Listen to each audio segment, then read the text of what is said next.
I think the more we can tap into that as people, the more we can have more compassion for one another. So my name is Farangees and I play Sahar.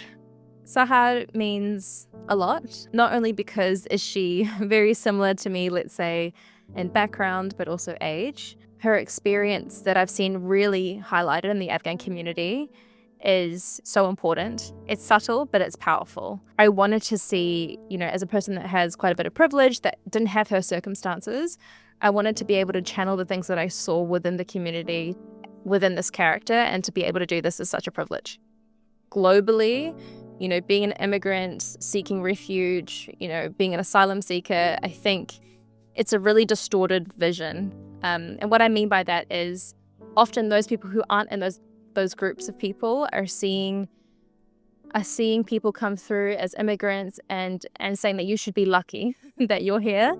And yes, we're lucky to be able to leave acute distress, whether that be in a war-torn country or a country that doesn't support your rights as a human. But often what is unrecognized is the sacrifices that these communities have to go through, which is, not having connection, not having community, being disconnected from your own culture, which in my opinion is, it's a human need.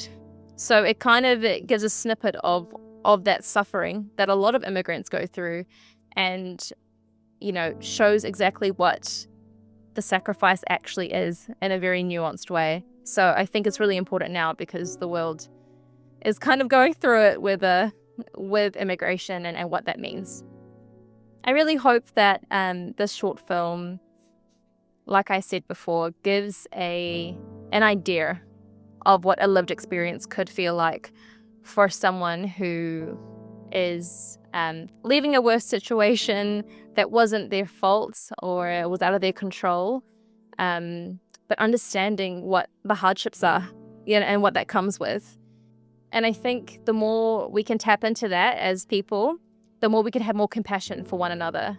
Because the story of Sahar is not just about being an Afghan refugee.